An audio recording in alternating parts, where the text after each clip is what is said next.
I just got back from The Grinch, so likewise, I'm gonna review another Harry Potter movie. Spoiler warning for that Harry Potter movie. Because how can I not spoil Goblet of Fire when talking about it? How can I not spoil it? Here comes the money. Here we go. Money talk. Here comes the money. Money, money, money, money. Dollar, dollar. Dollar, dollar. Ching, ching, bling, bling. Got the chatter. Harry Potter and the Goblet of Fire. Ooh, mysterious. Kind of. Is this actually... whatever. Why is it called the Goblet of Fire? I don't know. These names are really misleading. So Harry Potter and the Goblet of Fire is the fourth installment in the epic saga of Harry Potter. Ooh. And in this one, Harry Potter goes back to Hogwarts as a normal year until he realizes that the Tri-Wizard Tournament is going to be happening at Hogwarts this year. Just one person from every single school is picked to be in this tournament. And then you put your name into the Goblet of Fire. You write your name on some type of material, I'm forgetting what. You put it into the Goblet of Fire, and then it picks one person for each school. And it picks its three for all the schools, Hogwarts and these two other schools, I'm forgetting the names. But then it randomly picks Harry. So now Harry is picked, only he's not the right age for this. But now he has to be at the Goblet of Fire. He's going to be the youngest person competing in the Tri-Wizard Tournament. So yeah, it's like, why did this happen? All this stuff working with that. Alright, so generally speaking, I actually think that Azkaban over the last few days didn't really stay as good as I hoped it would. Like, it's still a great movie, but I still give it the same rating I would, but for some reason my outlook on it's become more dull, and it's mainly because it cut the movie too short. It's too short of a movie. It's less than 2.5 hours. It could have been longer than that. I just don't want it to be 2 hours and 40 minutes. But it could have been a bit longer and it would have worked a lot better. So then Goblet of Fire is like 2 hours and 40 minutes. And I was like, great, let's see how good this one is. And, yep. Yeah, I like this one more than Azkaban. Yeah. This is a great movie. A new era of Harry Potter is born around at this movie. So let's see, we got the original trilogy, which is the one setting up the series. You introduce your characters, the villain, the things like that. That's the three openers. The three first movies are all pretty much openers to the 8-part movies. Now 10 parts, but then Goblet of Fire is like, it's supposed to take the next 3 movies and kind of kick them off, and it does great with that because, from what I remember, this has the same tone as Order of the Phoenix and Half-Blood Prince. It really does. It really foreshadows the next few movies. It foreshadows Deathly Hallows a lot. Wait for that. Also, spoilers in this review, by the way. You probably should have already known that, but it really sets up the next movies to come, and it really works in that. That's mainly what its goal is, and it does great with that. It's also good as like a school movie, like not for a school, but let's say like you know, when I went a school about what the heck, a movie about a school should really represent middle schoolers or just general people who go to high school or whatever really well, explain what they're going through, and you can really feel Harry aging. Like every single. Since the next 3 movies are all going to be Deathly Hallows setup, this movie has to be a Deathly Hallows setup. And it is awesome like that. Like I said, this movie understands middle schoolers, and you can feel the characters aging more and more and more, and it works like that.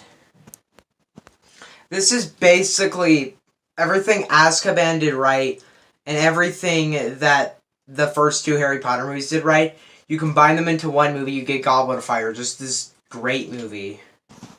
The suspense of The Prisoner of Azkaban, all the suspense in that movie, and all the wondering what's going to happen to, and also adding all the cheerfulness and enjoyment of the first 2 Harry Potter movies. It combines them into one epic, enjoyable movie that I really, really like. Now I just reviewed pretty much the whole movie. Now, let's get to the spoiler stuff. I'm going to be mainly talking about the end of this movie. So, yeah. Let's do it. The end of this movie. Here you go. Spoiler warning if you haven't seen this movie. Do not watch this segment. Anyway. Alright. So, at the final tournament for the for the Tri-Wizard Tournament, the 2 people from Hogwarts are running to get the Triwizard Cup. They're about to grab it. When they grab it, it ends up being a port key that takes them to this graveyard, being the graveyard of Lord Voldemort's parents. And Harry's like, we need to get out of here now. And then we see the guy from the last movie, I think Neville, I'm forgetting his name, but he was the guy who was the rat for a while, but he was Scrabbles for a while or whatever. But we see him go, he walks out of a building, and then he shoots the kid that, I don't know any of the names, he shoots the kid that Harry's working with, the other kid from Hogwarts. And then Harry gets trapped by like this stone statue. Then Voldemort's reborn. Like, he gets they cut Harry so they can get the blood of him. The rat guy cuts his hand off, puts it in there. Then he who must not be named, Lord Voldemort, the Dark Lord, returns into his form. Now he's ready to do some stuff. And then he's just sitting there and he like gives the rat guy the mark. And then eventually he decides that he eventually just all of his servants come back to him, and he's just almost fell over. They all just land there right next to him. He takes their masks off and he reveals who they are. We don't know any of them until his final one. And he says, not one of you looked for me. And then he looks at one. He goes, even you. And I was thinking, he had the long hair, and I was like, oh, it's just some girl. And then he says, Lucius, and you're like, oh, what? What? The Malfoys are bad? That was actually pretty cool just for me. I was like, oh, Lucius, shoot. Like, the first time, at least.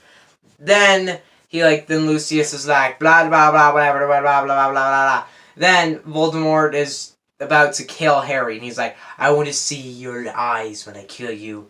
Then they do that big thing where they're shooting the beams at each other, and they're like, they're shooting at each other. And as he's doing this, one of the most epic moments of the whole movie, Harry's parents are there, and they're going on saying, you need to do this, like, get out of here, do this, and it's a very touching moment of awesomeness and just excitement and just intensity. He grabs a Triwizard Cup, he grabs the other guy's body. Once he gets there, once he teleports back, everyone's cheering, everyone's happy, and then he's, like, sitting on the dead body, he's crying, and everyone's cheering. This is one of the saddest scenes in the whole movie, because everyone's excited. Then eventually, people are like, wait, there's something wrong, and then someone notices, oh my god, he's dead.